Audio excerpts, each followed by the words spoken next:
Things are rapidly changing in the used car market, and this is great news. Okay, maybe it's not great news for vehicle sellers, but it certainly is great news for anybody who's in the market for a used car. And so in today's video, we're going to be digging in and going over all of the key data points of where car prices currently are, where they're heading, what this means for the average vehicle buyer, as well as some of the different factors that I think will come into play in the coming months.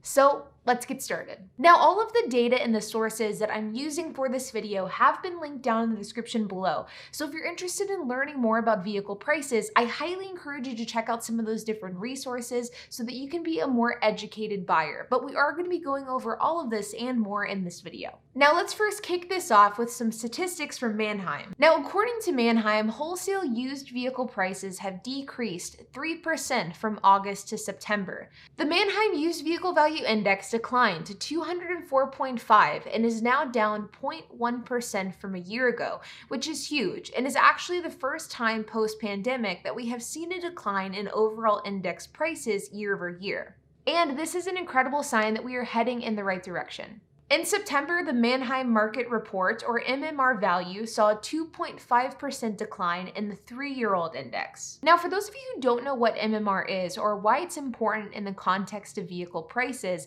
MMR is one of the more reputable sources for wholesale vehicle prices. So it is a metric that's used in order to keep track of what cars are being sold for at wholesale or at auction. And the reason why MMR and wholesale prices are important is because though the majority of us don't actually buy our cars at auction or at wholesale, the prices that wholesalers pay for cars do have a trickle-down effect of what we pay for cars at a consumer level. So if dealerships are paying a premium price for wholesale vehicles, what this really means is that we as consumers will also be paying a premium price for those cars once they hit the dealership floor. And this is exactly what's been happening for the last 2 years. One thing that I think is really interesting is that we are seeing a decrease in vehicle value in the 3-year-old index, meaning cars that are 3 years old or newer are seeing a decrease in MMR value, which in many ways can be correlated to an increase in the supply as well as a decrease in demand.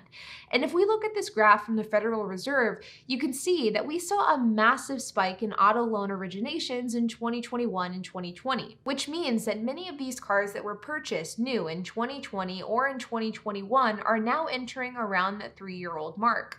And though I wasn't able to find any reputable sources online, I would be willing to bet that there is a correlation between the increase in loan originations that we saw in 2020 and 2021 to the decrease in price that we're seeing today with 3-year-old vehicles. Because the timeline here fits, and I would be willing to bet that there are a portion of people that bought a car during the pandemic or right after the pandemic that are now being squeezed out financially and are having to turn those cars in, or alternatively are getting those cars repossessed. Now, looking at more data, the average daily sales conversion decreased to 49.2%.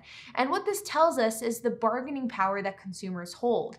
And why this is important is because in 2019, the average daily sales conversion rate was 52.1%, which means that customers actually have more bargaining power today in September of 2022 than they did in September of 2019. This is officially the first indicator that I have seen in my research that has actually returned to pre-pandemic levels. Now, what all of this data shows us whenever we look at dealerships, wholesalers, auctions on a broad scale is it shows us that cars are selling for lower prices, consumers have more bargaining power than they did this time last year, and there's also an increase in inventory and a decrease in demand. But this, of course, only paints a part of the picture, so let's look at individual vehicle segments as well. Now, this is where the data looks somewhat mixed because compact cars, vans, and pickup trucks all saw an increase in price year over year in September.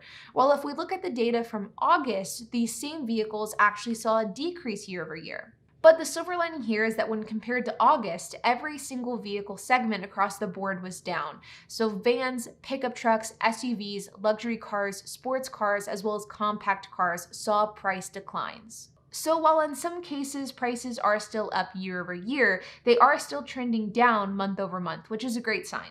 If we head over to Car Guru's Car Value Index, you can see that prices are down, and this is actually the biggest slope that we have seen in the graph in years. Most makes and models are down month over month, with the exception of Ferrari, Hummer, McLaren, and Mercury, while some makes and models are even down year over year, including Maserati, Infiniti, Jaguar, and Dodge is right on the cusp of being in the red. Now, we can look at the data points all we want, and we can analyze prices, demand, bargaining power, and more. But at the end of the day, if we're not seeing changes on a consumer level whenever we go look to buy a vehicle, it doesn't really mean much. But the good news is that if we look at websites like Facebook, Cars.com, AutoTrader, and other third-party platforms, prices are seeing declines nearly across the board. And I know that I recently mentioned this in a previous video, but from the perspective of somebody that has a car sharing fleet, and as a result, I'm always looking to buy cash economical cars, I can tell you from firsthand experience that car prices are going down on these third-party platforms. And cars that were being priced for between $7,000 and $8,000 a year ago are now being priced for between $5,000 and $6,000. And though we aren't at pre-pandemic levels for these third-party selling platforms, we are definitely seeing some major improvements. This is extremely great news, and this doesn't even take into account some of the different factors that I think will continue to have an impact, not only in 2022, but in 2023 as well. And these factors include inflation, interest rates, which are expected to continue to rise, and another factor which oftentimes is not spoken about in the context of car prices is student loans, and the forgiveness of these loans are expected to expire on December 31st, and payments are set to resume on January 1st, 2023. And this is a factor that is never really talked about in the context of where car prices are trending, and I think it's going to have a massive impact long and short term.